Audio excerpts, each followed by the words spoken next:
আসসালামু আলাইকুম রহমতুল্লাহি তাআলা ওয়া বারাকাতুহু নাহমাদুহু ওয়া নুসাল্লি আলা রাসূলিহিল কারীম আম্মা বা'দু ফাআউযু বিল্লাহি মিনাশ শাইতানির রাজীম বিসমিল্লাহির রহমানির রহিম ইয়াসিন ওয়াল কুরআনিল হাকীম ইন্নাকা লামিনাল মুরসালিন আলা সিরাতিম মুস্তাকিম তানজিলাল আজিজির রহিম সাদাকাল্লাহুল আযীম রাব্বি ইশরাহ লি সাদরি ওয়া ইয়াসসির লি আমরি ওয়াহলুল উকদাতাম মিন লিসানি ইয়াফকাহু কওলি।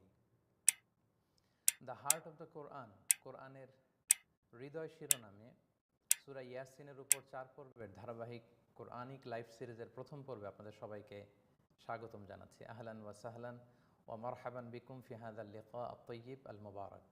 আজকের আমাদের লাইভ সেশনটি মিজানুর রহমান আজহারি ফেসবুক পেজ থেকে এবং ভেরিফাইড ইউটিউব চ্যানেল থেকে একযোগে সরাসরি সম্প্রচারিত হচ্ছে।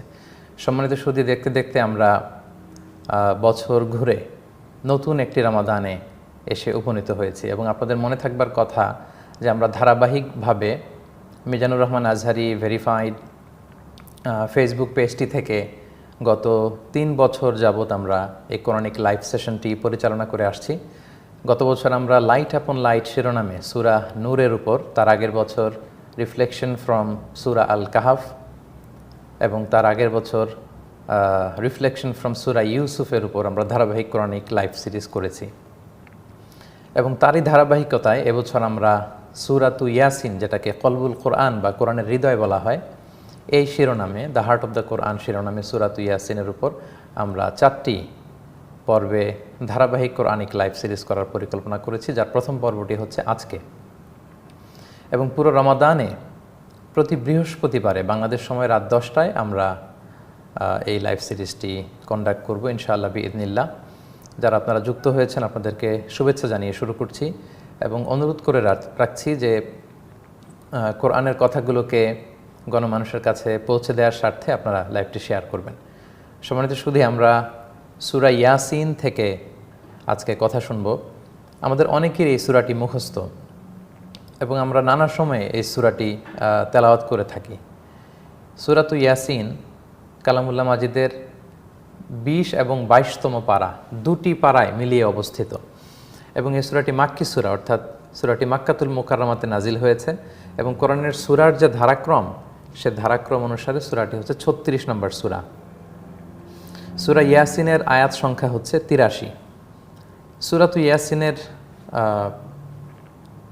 ফজিলত সংক্রান্ত অনেক হাদিস আমরা শুনে থাকি এবং তার অধিকাংশই হচ্ছে দুর্বল সনদের হাদিস।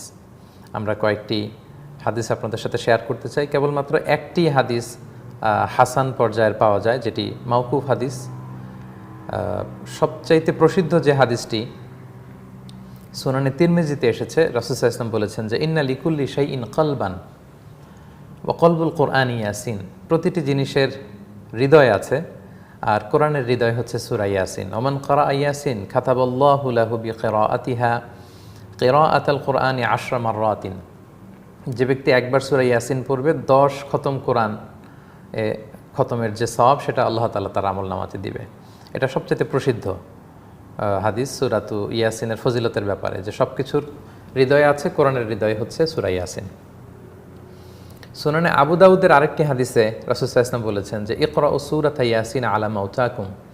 তোমরা তোমাদের মৃত্যু পথযাত্রী যারা আছে তাদের শয়ন শিয়রে বসে সূরা ইয়াসিন তেলাওয়াত করো। কারণ আমরা যখন সূরা ইয়াসিনের তাফসিরে ঢুকবো আপনারা দেখবেন যে সূরা ইয়াসিন আসলে খুব আশা জাগা নিয়ে একটি সূরা। আমরা সবাই যে আল্লাহর কাছে হাজির হব, ইন্না নাহনু নুহিল মাউতা, আল্লাহ বলেছেন সমস্ত মৃতকে আমি জীবিত করব। ওয়া ইন কুল্লুল লাম্মা জামিউল লাদাইনা মুহদারুন, তোমরা সবাই আমার কাছে উপস্থিত হবে। তারপর কিয়ামতের মুখোমুখি আমরা হব, জান্নাত জাহান্নামের বর্ণনা। তো এগুলো যখন মৃত্যু পথযাত্রীর পাশে বসে তেলাওয়াত করা হয় অথবা এর বঙ্গানুবাদ তাকে শোনানো হয়, সে আশাবাদী হয়ে ওঠে। কেমন যেন এই সূরা তাকে বলছে যে আপনার যে মৃত্যু বা বিচ্ছেদ এটা সাময়িক, আপনি চিরকালের জন্য মৃত্যুবরণ করছেন না, অচিরে আপনাকে আবার জীবিত করা হবে। আপনার এই বিচ্ছেদ হচ্ছে ক্ষণস্থায়ী একটা বিচ্ছেদ। সো এটা একজন মৃত্যু পথযাত্রীকে আশাবাদী করে তোলে। এজন্য রাসূল সাল্লাল্লাহু আলাইহি ওয়াসাল্লাম বলেছেন ইকরাউ সূরাতা ইয়াসিন আলা মাউতাকুম, তোমরা তোমাদের মৃত্যু পথযাত্রীদের পাশে বসে সূরা ইয়াসিন তেলাওয়াত করো। এরকম অনেক ফজিলতের হাদিস আমরা সূরা ইয়াসিনের ব্যাপারে জানতে পারি, যার অধিকাংশগুলোই হচ্ছে দুর্বল সনদের, দাঈফ সনদের। একটি মাত্র হাসান সনদের হাদিস পাওয়া যায়, যেটা হচ্ছে মাওকুফ হাদিস, মাওকুফ আলা ইবনে আব্বাস। ইবনে আব্বাস রাদিয়াল্লাহু তাআলা আনহু উনি বলতেন যে মান করা ইয়াসিন হিনা ইউসবিহু উতিয়া ইউসরু ইয়াউমিহি হাত্তা ইউমসিয়া। কেউ যদি সকালবেলা সূরা ইয়াসিন তেলাওয়াত করে তাহলে সন্ধ্যা পর্যন্ত ওই দিনের সব কাজ আল্লাহ তার জন্য সহজ করে দেন। এবং রাতের বেলা যদি সে আবার সূরা ইয়াসিন তেলাওয়াত করে পুরো রাতের সব কাজগুলোকে আল্লাহ তাআলা সহজ করে দেন। তাছাড়া তাফসির ইবনে কাসির রাহিমাহুল্লাহ উনি অনেক আল্লাহওয়ালাদের, মুফাসসিরিনদের, মুহাদ্দিসিনদের খিবরা বা ব্যক্তিগত তাজরিবা, অভিজ্ঞতাকে তিনি একত্রিত করেছেন। সেখানে তিনি বলেছেন যে লিকাদা ইল হাজা, মানুষের হাজত পূরণের জন্য সূরা ইয়াসিন পড়লে হাজত পূরণ হয়। কোনো কঠিন কাজের আগে ইয়াসিন পড়লে সে কাজগুলো আল্লাহ সহজ করে দেন। মৃত্যু পথযাত্রীর ব্যক্তির সামনে সূরা ইয়াসিন পড়লে তার রুহু কবজটা সহজ হয়। তো এভাবে সূরা ইয়াসিনের ফজিলত সংক্রান্ত অনেক হাদিস আমরা পাই। বেসিকলি ফাদাইলের ক্ষেত্রে দাঈফ হাদিস গ্রহণে কোনো সমস্যা নেই। দাঈফ হাদিস গ্রহণ করা যায় না কোনো আহকাম সাব্যস্ত করার ক্ষেত্রে সাধারণত, অথবা কোনো আকিদা সুবুত করার ক্ষেত্রে দাঈফ হাদিস রিসিভ করা যায় না, অ্যাকসেপ্ট করা যায় না, অথবা আল্লাহর সিফাত বর্ণনার ক্ষেত্রে দাঈফ হাদিসকে ব্যবহার করা যায় না। কিন্তু ফাদাইলুল আমাল কিংবা ফাদাইলুস সুয়ার বা যে কোনো ফজিলত প্রসঙ্গে দাঈফ হাদিসকে গ্রহণ করা যায়। আর সবচেয়ে মজার ব্যাপার হচ্ছে সূরা ইয়াসিনের ব্যাপারে অনেকগুলো দাঈফ বর্ণনা একাধিক তুরুকে বা একাধিক শাওয়াহেদে এসেছে, ফলে এটা অনেকটা শক্তিশালী হয়ে হাসান লি গয়রিহি পর্যায়ে চলে যায়। তো এজন্য এই সূরাটাকে আল্লাহ নানা ধরনের বৈশিষ্ট্যমণ্ডিত করেছেন। সম্মানিত, শুধু এ পর্যায়ে আমরা জানবো যে সূরাটির সেন্ট্রাল থিম কি, কেন্দ্রীয় আলোচ্য বিষয় কি। সূরাতু ইয়াসিনের সেন্ট্রাল থিম হচ্ছে তাওহীদ, রিসালাত এবং আখিরাত। এই তিনটি বিষয়কে বেসিক্যালি প্রাধান্য দেওয়া হয়েছে এবং বিশেষ করে পুনরুত্থান বা পুনরুজ্জীবন সম্পর্কে এই সূরায় চমৎকার আলোচনা পাওয়া যাবে, যেটি আমরা সামনে বলবো। এ পর্যায়ে আমরা জানবার চেষ্টা করব the general overview of the সূরা। এই পুরো সূরার একটা জেনারেল ওভারভিউ। এই সূরাটিতে মূলত 5টি সেকশন রয়েছে। শুরুতে একটি ইন্ট্রোডাকশন রয়েছে, তারপর 3টা মেইন পার্ট রয়েছে, এরপরে একটা কনক্লুশন। আমি আবার বলছি, সূরাতু ইয়াসিনে বেসিক্যালি 5টি সেকশন আছে। প্রথম সেকশন হচ্ছে ইন্ট্রোডাকশন, ভূমিকা, 1 থেকে 12 আয়াত পর্যন্ত একটা ইন্ট্রোডাকশন। এরপরের পর্বে আল্লাহ তাআলা অতীত নিয়ে কথা বলেছেন, পাস্ট নিয়ে। তারপরের পর্বে আল্লাহ তাআলা প্রেজেন্ট নিয়ে কথা বলেছেন। 4 নম্বর পর্বে আল্লাহ তাআলা ফিউচার নিয়ে কথা বলেছেন। সবশেষে আল্লাহ তাআলা একটা কনক্লুডিং রিমার্ক দিয়ে শেষ করেছেন। বেসিক্যালি সূরা ইয়াসিনে ইন্ট্রোডাকশনের পরে আল্লাহ তাআলা পাস্ট বলতে কিছু হিস্ট্রিক্যাল এভিডেন্স তিনি এনেছেন, ঐতিহাসিক বর্ণনা, অতীত থেকে যেন আমরা শিক্ষা নিতে পারি। এরপরে প্রেজেন্ট, বর্তমান সময়ে আমরা আমাদের খালি চোখের যা দেখি, দ্য ক্রিয়েশন অফ আল্লাহ সুবহানাহু ওয়া তাআলা, আল্লাহর যে সৃষ্টি, এই সৃষ্টি থেকে আমাদের শিক্ষা নেওয়ার অনেক আছে, সেগুলো নিয়ে আল্লাহ আলোকপাত করেছেন। 4 নম্বর পর্বে আল্লাহ ফিউচার নিয়ে, অর্থাৎ আমাদের পরিণতি কোন দিকে যাচ্ছে, আমাদের হোয়াট ইজ আওয়ার ডেস্টিনেশন, আমরা প্রত্যেকে মারা যাব, কিয়ামতের মুখোমুখি হব, হয় জান্নাতি নয় জাহান্নামী, ওই দিকে আল্লাহ তাআলা আলোকপাত করেছেন এবং সবশেষে তিনি একটি কনক্লুডিং রিমার্কস দিয়েছেন। তাহলে সম্মানিত সুধী, আমরা আর কাল বিলম্ব না করে কোরআনের এই চমৎকার সূরাটির সংক্ষিপ্ত তাফসির এবং লাইফ লেসনের দিকে চলে যাচ্ছি। আমরা শুরু করছি কলবুল কোরআন বা কোরআনের হৃদয় খ্যাত কোরআনের অন্যতম একটি সূরা, সূরাতু ইয়াসিনের তাফসির। আউযু বিল্লাহি মিনাশ শাইতানির রাজিম। বিতাড়িত শয়তানের ব্যাপারে আল্লাহ তাআলার কাছে পানাহ চাচ্ছি। বিসমিল্লাহির রহমানির রহিম। পরম করুণাময় অসীম দয়ালু আল্লাহর নামে শুরু করছি। ইয়াসিন ওয়াল কোরআনিল হাকিম ইন্নাকা লামিনাল মুরসালিন আলা সিরাতিম মুস্তাকিম তানজিলাল আজিজির রহিম। শুরুতে আল্লাহ তাআলা এই সূরাটি শুরু করেছেন 2টি কাটা অক্ষর দিয়ে, ইয়াসিন। এগুলোকে হুরুফুল মুকাত্তাআত বলা হয়, মানে কাটা কাটা অক্ষর।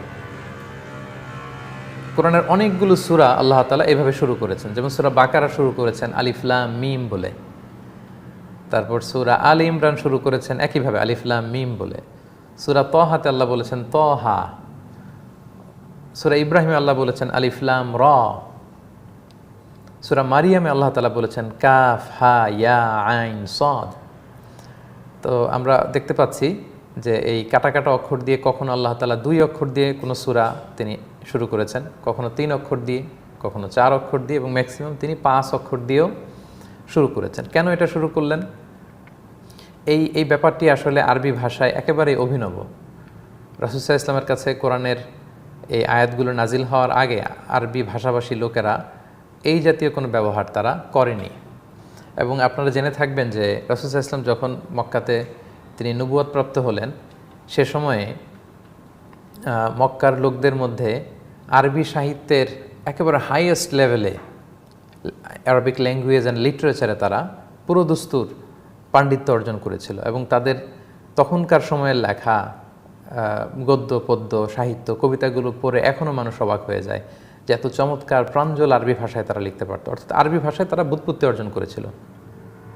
তো তাদের এই ভাষাগত দাম্ভিকতা, গর্ব, এটাকে ধূলিসাৎ করে দেওয়ার জন্য আল্লাহ তাআলা এমন ইউনিক একটা প্যাটার্নে তিনি এই কাটা অক্ষর দিয়ে নাজিল করলেন। তারা শুনে অবাক হয়ে গেল যে আমরা আরবিতে এত কিছু লিখি, বলি, পড়তে পারি, আমরা জানি, কিন্তু এরকম কাটা কাটা অক্ষর দিয়ে কিছু বোঝানো যায় এটা তো আমরা বুঝি না।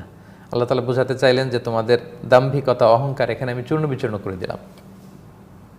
তো এভাবে আল্লাহ তাআলা কাটা কাটা অক্ষর দিয়ে মাঝে মাঝে সূরা শুরু করেন, যেমনটি ঘটেছে সূরাতুল ইয়াসিনে। আমরা জানি যে কোরআনের আয়াতগুলো 2 ভাগে বিভক্ত, একটা হচ্ছে মহকাম আর একটা মুতাশাবিহ। মহকাম মানে সুদৃঢ়, পোক্ত, যে আয়াতগুলোর অর্থ, বিশ্লেষণ, মর্মার্থ আমরা জানি। আর মুতাশাবিহ মানে এমন আয়াত যে আয়াতগুলো দিয়ে আল্লাহ তাআলা আসলে কী মিন করেছেন আমরা সুনির্ধারিতভাবে সেটা জানি না, সার্টেনলি আমরা সেটা জানি না। ঠিক তেমনই একটা আয়াত হচ্ছে ইয়াসিন। আসলে ইয়াসিন শব্দ বলে আল্লাহ তাআলা কী বুঝিয়েছেন এটা আল্লাহ তাআলাই ভালো জানেন। অনেকে অনেক ধরনের কমেন্টস করেছেন মুফাসসিরিনরা, কিন্তু সবশেষে তারা এটা বলতে বাধ্য হয়েছেন যে আল্লাহু আ'লামু বিমুরাদিহি বিহি। এই আয়াত দ্বারা, এই কাটা অক্ষর দিয়ে আসলে আল্লাহ কী বুঝিয়েছেন এটা আল্লাহ তাআলাই ভালো জানেন।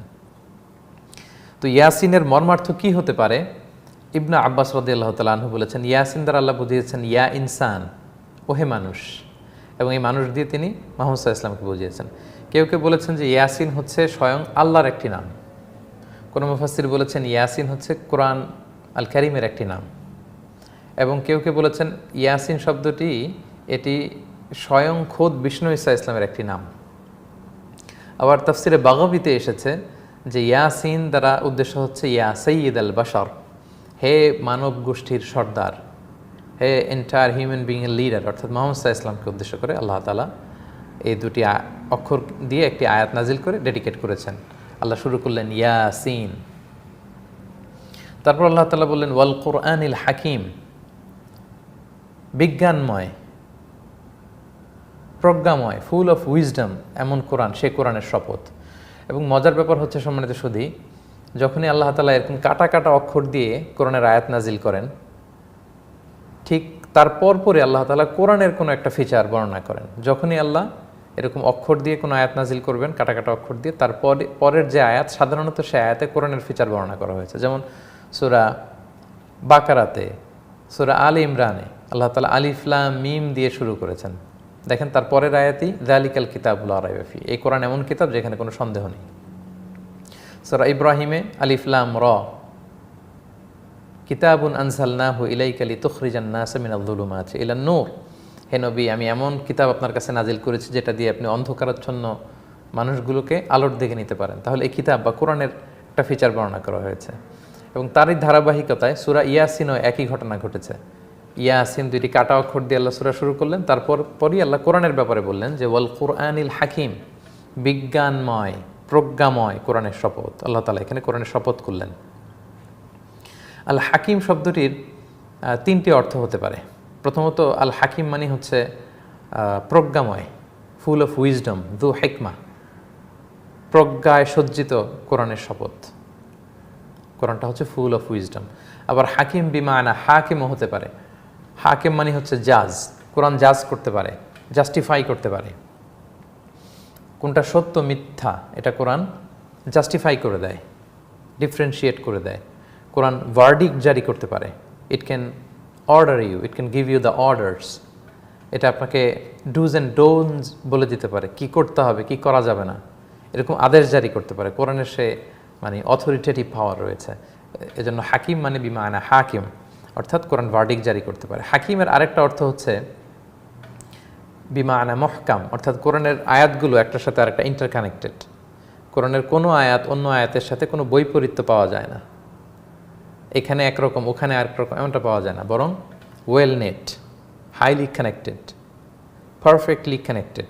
এটা হচ্ছে কোরআনের একটা বৈশিষ্ট্য। তো পারফেক্টলি কানেক্টেড এবং যেটা ভার্ডিক জারি করতে পারে এবং যেটা ফুল অফ উইজডম, প্রজ্ঞায় সুসজ্জিত, সে কোরআনের শপথ করে আল্লাহ তাআলা বললেন, ইন্নাকা লামিনাল মুরসালিন, নবী হে নিশ্চয় আপনি প্রেরিতদের অন্তর্ভুক্ত। মুরসালিন মানে যাকে আল্লাহ তাআলা চুজ করে প্রেরণ করেছেন রাসূল হিসেবে, অ্যাজ এ মেসেঞ্জার, আপনি তাদের অন্তর্ভুক্ত। কারণ রাসূল সাল্লাল্লাহু আলাইহি ওয়াসাল্লাম যখন মক্কাতে, আমরা শুরুতেই বলেছি যে সূরা ইয়াসিন এটা মাক্কি সূরা, মক্কাতুল মুকাররমাতে নাজিল হয়েছে। তিনি যখন দাওয়াত দিচ্ছিলেন, সবাই বলতে আরম্ভ করলো যে মুহাম্মদ তুমি মিথ্যাবাদী, you are a liar, you are a magician, you are a poet, তুমি কবি, তুমি গণক, তুমি মিথ্যাবাদী, তুমি জাদুকর, এরকম বলতে আরম্ভ করলো। তো এরকম একটা মিথ্যা যখন বারবার বলা হয় তখন মানুষ কনফিউজড হয়ে যায়। আপনি রাস্তায় বেরোলেন, একজন যদি বলে ভাই আপনার চেহারাটা এত ফ্যাকাশে দেখাচ্ছে, আপনি অসুস্থ নাকি? অফিসে গেলেন, একজন বললো ভাই রাতে কি ঘুম হয় না, চেহারাটা এরকম দেখাচ্ছে কেন, আপনি কি সুস্থ আছেন তো? আবার বের হলেন, আরেকজন বললো আপনাকে এমন লাগতেছে কেন। সবাই যখন আপনাকে বলবে আপনি অসুস্থ নাকি অসুস্থ নাকি, আপনি কনফিউজড হয়ে যাবেন, আপনার মনে হবে আসলেই কি আমি একটু অসুস্থ নাকি। তো রাসূল সাল্লাল্লাহু আলাইহি ওয়াসাল্লামকে সবাই যখন এক নাগারে বলে যাচ্ছিল তুমি মিথ্যাবাদী, তুমি জাদুকর, তুমি গণক, তুমি কবি, তখন রাসূল সাল্লাল্লাহু আলাইহি ওয়াসাল্লাম নিজেও সংশয়ে পড়ে যাচ্ছিলেন, কী রে আমাকে সবাই মিথ্যাবাদী মিথ্যাবাদী কেন বলতেছে। তো রাসূল সাল্লাল্লাহু আলাইহি ওয়াসাল্লামের মনের এই ধরনের সংশয়, কষ্ট দূর করার জন্য আল্লাহ তাআলা রাসূল সাল্লাল্লাহু আলাইহি ওয়াসাল্লামকে সান্ত্বনা দিয়ে বললেন যে আমি আল্লাহ কনফার্ম করছি যে ইন্নাকা লামিনাল মুরসালিন, আপনি কুরাইশদের কথায় বিভ্রান্ত হবেন না, মন খারাপ করবেন না নবী, নিশ্চয়ই আপনি প্রেরিতদের অন্তর্ভুক্ত, রাসূলদের অন্তর্ভুক্ত। অর্থাৎ you have a long history, you have a strong legacy, আপনি একা নন। এবং রাসূল সাল্লাল্লাহু আলাইহি ওয়াসাল্লাম হি ইজ নট অ্যালোন, এটাও বোঝাতে চাইলেন যে আপনি মুরসালিন। আয়াতের প্যাটার্নটা এমন যে নিশ্চয়ই আপনি প্রেরিতদের অন্তর্ভুক্ত, অর্থাৎ এর আগে from Adam up until Jesus, আপনার আগ পর্যন্ত আদম আলাইহিস সালাম থেকে শুরু করে ঈসা আলাইহিস সালাম এবং সবশেষে আপনি, আপনার একটা লং হিস্ট্রি আছে, একটা লেগেসি আছে। হাজার হাজার মেসেঞ্জারকে আমি পাঠিয়েছি এবং নবী আসার যে ধারাবাহিকতা, এটা আপনার মধ্য দিয়ে আমি কাট আপ করেছি। আপনি হচ্ছেন খাতামুল মুরসালিন, খাতামুল আম্বিয়া, সর্বশেষ নবী এবং রাসূল। সো ওদের কথায় মন খারাপ করবেন না নবী, আপনি সর্বশেষ রাসূল এবং প্রেরিতদের অন্তর্ভুক্ত, এবং ইউ আর নট অ্যালোন, আপনি একা নন। আপনার আগে অনেক নবী পৃথিবীতে এরকম এসেছে, তারাও তাদের জনপদের, তাদের এলাকার লোকদের এরকম বকা ঝকা, মিথ্যা প্রতিপন্ন করা, তাদের থ্রেট, তাদের ভায়োলেশন, তাদের মকারি, তাদের ভালগারিজম, এগুলোর মুখোমুখি হয়েছে। তো রাসূল সাল্লাল্লাহু আলাইহি ওয়াসাল্লামকে মূলত সান্ত্বনা দেওয়ার জন্য আল্লাহ প্রজ্ঞাময়, বিজ্ঞানময় কোরআনের শপথ করে বললেন নিশ্চয়ই আপনি রাসূলদের অন্তর্ভুক্ত। এরপর আল্লাহ বললেন আলা সিরাতিম মুস্তাকিম, আপনি সরল, সহজ, সঠিক পথের উপর আছেন। আপনার ওদের কানা ঘুষায় আপনি ভাববেন না যে আপনি কি ভুল পথে আছেন নাকি, না, আপনার কাছে রেভেলেশন আসে, আপনি মন গড়া কথা বলেন না। You have a long history, হাজার হাজার নবীরা যেটা বলেছে একই কথা আপনি বলেন। এবং মজার ব্যাপার হচ্ছে কবি সাহিত্যিকদের কথার মধ্যে পার্থক্য পাওয়া যায়, ফিলোসোফারদের কথায় পার্থক্য থাকে, এক ফিলোসোফার একটা বলে তারপরে আরেকজন আরেকটা বলে। বিজ্ঞানীদের কথায় পার্থক্য থাকে, এক বিজ্ঞানী একটা বলে এরপরে আরেক বিজ্ঞানী আরেকটা বলে। সাহিত্যিকদের কথায় পার্থক্য থাকে, একজন একটা বলে আরেকজন আরেকটা বলে। কিন্তু নবীরা, কোনো নবী বলেছে আল্লাহ একজন, আরেক নবী এসে বলেছে না দুইজনও হতে পারে, তিনজনও হতে পারে, এমন কি কখনো হয়েছে? হয়নি। কোনো নবী বলেছেন যে আখিরাত বলে একটা ব্যাপার আছে, মৃত্যুর পরে আবার জীবিত করা হবে, আবার আরেক নবী এসে বলল না আখিরাত নাও থাকতে পারে, এরকম কি কখনো হয়েছে? হয় নাই। কারণ তারা মন গড়া কোনো কথা বলতেন না, তারা কথা বলতেন একটা সেন্টার থেকে, সেন্ট্রাল জায়গা থেকে, একটা হেডকোয়ার্টার থেকে তাদের কাছে গাইডেন্স, ইনস্ট্রাকশন আসতো, সেইটার বেসিসে তারা কথা বলতেন। এজন্য কবিদের কথায় পার্থক্য থাকে, নবীদের কথায় কোনো পার্থক্য থাকে না। দার্শনিকদের কথায় কন্ট্রোভার্সি থাকে, পার্থক্য থাকে, ডিফারেন্সেস থাকে, নবীদের কথায় কোনো পার্থক্য থাকে না, একটা হারমোনি থাকে। তো আল্লাহ বললেন নবী হ্যাঁ আপনি রাসূলদের অন্তর্ভুক্ত এবং আলা সিরাতিম মুস্তাকিম, you are on the right track, you are on the straight path, সিরাতুল মুস্তাকিমের উপর আপনি আছেন। এবং আপনার কাছে যে কোরআন নাজিল হচ্ছে এটা হচ্ছে তানজিল আল আজিজ রহিম, পরাক্রমশালী দয়াময় আল্লাহর কাছ থেকে নাজিল হওয়া। মানে এটা আপনি বানিয়ে বলেন না। তারা যে বলে আপনি বানিয়ে বানিয়ে কোরআন রচনা করেন না, এটা তানজিল, নাজিল হয় আল আজিজ রাহিম, এমন সত্তার কাছ থেকে যিনি হচ্ছেন আজিজ। আল্লাহ তাআলার দুইটা সিফাতি নাম আল্লাহ এখানে বললেন। এক নম্বর হচ্ছে আজিজ, মানে পরাক্রমশালী, দ্য মোস্ট পাওয়ারফুল। গোটা বিশ্ব যার সিদ্ধান্তের কাছে মুখ থুবড়ে পড়ে থাকে, সবাই তাদের চাহিদা পূরণের জন্য তার কাছে ঠেকা, কিন্তু তিনি কারো কাছে ঠেকা নন, তিনি কারো মুখাপেক্ষী নন, তিনি হচ্ছেন আল আজিজ, মহাপরাক্রমশালী। তো আল্লাহ আজিজ বলে আল্লাহ তাআলা কুরাইশদের বোঝাতে চাইলেন যে তোমরা যে ঈমান আনো না, আমি চাইলে কিন্তু যা ইচ্ছে তা আমি করতে পারি। ফাআলুল লিমা ইউরিদ, পূর্ববর্তী জাতিদেরকে যেভাবে আমি ধ্বংস করেছি তোমাদেরও করতে পারি। আমি হচ্ছে আজিজ, মহাপরাক্রমশালী, the superior, the most dominant, the most powerful. তো আল্লাহ আজিজ শুনে আবার মনে হতে পারে তিনি কি অনেক এত পাওয়ারফুল, তাহলে তো আমরা ভুল করে ফেললে তিনি হয়তো ক্ষমা করবেন না। আল্লাহ তাআলা সে সংশয় কাটিয়ে দেওয়ার জন্য আরও একটি সিফাতি নাম তিনি ব্যবহার করলেন। তিনি বললেন, না, আমি কেবল আল আজিজই নই, আমি হচ্ছে আর রাহিম, মেহেরবান। আমি মেহেরবান, ভুল হলে আমি ক্ষমা করে দেই। দুইটার সমন্বয়ে তিনি নিজেকে উপস্থাপন করলেন যে কোরআনটা এসেছে তানজিল, কার পক্ষ থেকে নাজিল হয়েছে? আল আজিজ, মহাপরাক্রমশালী, এবং আর রাহিম, তিনি দয়াময়, মেহেরবান। কেন আল্লাহ এই কোরআনকে নাজিল করলেন? লিতুনজিরা কওমান মা উনজিরা আবাউহুম ফাহুম গাফিলুন, যাতে করে আপনি এই কুরাইশ জাতিকে সতর্ক করতে পারেন। এই কওমান দ্বারা কুরাইশদেরকে সতর্ক, যদিও গোটা দ্য এন্টায়ার হিউম্যান বিং হচ্ছে কোরআনের অডিয়েন্স, কিন্তু the primary audience of Quran was Quraish, the tribe of Quraish. যেহেতু রাসূল ইসলাম কোরাইশদের কাছে প্রেরিত হয়েছেন রাসূল হয়ে, এবং তারাই হচ্ছে কোরআনের প্রাইমারি অডিয়েন্স। তো সেটাকে লক্ষ্য করে আল্লাহ বললেন যাতে করে একটি জাতিকে আপনি সতর্ক করতে পারেন, ওয়ার্নিং দিতে পারেন এই কোরআনকে দিয়ে। আর জাতিটা হচ্ছে কোরাইশ, এবং এই জাতির মা উনজিরা আবাহুম, তাদের যে পূর্বপুরুষ আছে, তাদের অ্যানসেস্টার যারা আছে, তাদেরকে সতর্ক করা হয়নি for the long period of time, দীর্ঘ সময় ধরে যাদেরকে সতর্ক করা হয়নি। কত সময়? অ্যাপ্রক্সিমেটলি মোর দেন 600 ইয়ার্স গ্যাপ ছিল। জেসাস ক্রাইস্টের এন্তেকালের পর থেকে রাসূল সাল্লাল্লাহু আলাইহি ওয়াসাল্লাম, ঈসা আলাইহিস সালাম পর থেকে মুহাম্মদ সাল্লাল্লাহু আলাইহি ওয়াসাল্লাম পর্যন্ত লম্বা প্রায় 600 বছরের, 600 ইয়ার্সের একটা গ্যাপ। আল্লাহ বললেন যে এই 600 বছরে কোনো রসুল পাঠিয়ে তাদেরকে সতর্ক করা হয়নি, ফলে ফাহুম গাফিলুন, তারা উদাসীন হয়ে গিয়েছে সত্য গ্রহণে, সত্য রিসিভ করার ব্যাপারে তারা উদাসীন। তাদেরকে সতর্ক করার জন্য আমি এই কোরআনকে পাঠিয়েছি। কিন্তু বাস্তবতা যেটা দেখা গেল, রাসূল ইসলাম যখন এই মহাসত্যের সন্ধান পেলেন, এই কোরআনকে তাদের কাছে উপস্থাপন করলেন, সুন্দরভাবে প্রেজেন্ট করলেন, তারা একের পর গোয়ার তুমি শুরু করলো, তালবাহানা শুরু করলো, রাসূল ইসলামের দাওয়াতকে প্রত্যাখ্যান করলো, এবং জেনে বুঝে তারা এটা করলো। কোরআন যে সত্য এটা তারা বুঝতে পারে, কারণ রাসূল সাল্লাল্লাহু আলাইহি ওয়াসাল্লাম কখনো কোনো কবির কাছে যাননি, পুরো জীবনে কোনো গণকের কাছে যাননি, মক্কার বাইরেও খুব একটা যাননি, কারো কাছে যে কিছু শিখেননি। এর আগে তিনি লিখতেনও না, পড়তেনও না। এরকম একজন লোক যার মুখে কোনো এরকম কবিতা শোনা যায়নি, কোনো সাহিত্য শোনা যায়নি, হঠাৎ করে এই লোক এরকম চমৎকার চমৎকার বাক্য বিন্যাস সম্বলিত আয়াত কিভাবে মানুষের সামনে উপস্থাপন করে। এবং তারা সুস্পষ্টভাবেই, তাদের মধ্যে যারা বড় পণ্ডিত ছিল তারা বুঝতে পেরেছিল কোনো মানুষের পক্ষে কোরআনের মতো এরকম বাক্য রচনা সম্ভব নয়। তারা খুব ভালো করে জানতো যে এটা আল্লাহ তাআলার পক্ষ থেকে নাজিল হওয়া। জেনে শুনে যখন তারা কোরআনকে প্রত্যাখ্যান করলো, রাসূল সাল্লাল্লাহু আলাইহি ওয়াসাল্লামকে প্রত্যাখ্যান করলো, আল্লাহ বললেন লাকাদ হাক্কাল কওলু আলা আকসারিহিম, তাদের অধিকাংশের উপর জেনে বুঝে কোরআনকে অস্বীকার করার কারণে তাদের হৃদয়ে যে সিলগালা করে দেয়া হবে, এই ব্যাপারটি সুনিশ্চিত হয়ে গিয়েছে। ফাহুম লা ইউমিনুন, এখন আর ঈমান আনবে না। যেহেতু সত্য কোনটা তারা জানে, সত্যের সন্ধান পেয়ে, সত্যকে চিনতে পেরেও যারা সত্য গ্রহণে আগ্রহী হয় না, তাদেরকে আল্লাহ তাআলা হেদায়েত দেন না। যারা সত্য গ্রহণ করতে চায় তাদেরকে আল্লাহ তাআলা হেদায়েত দেন।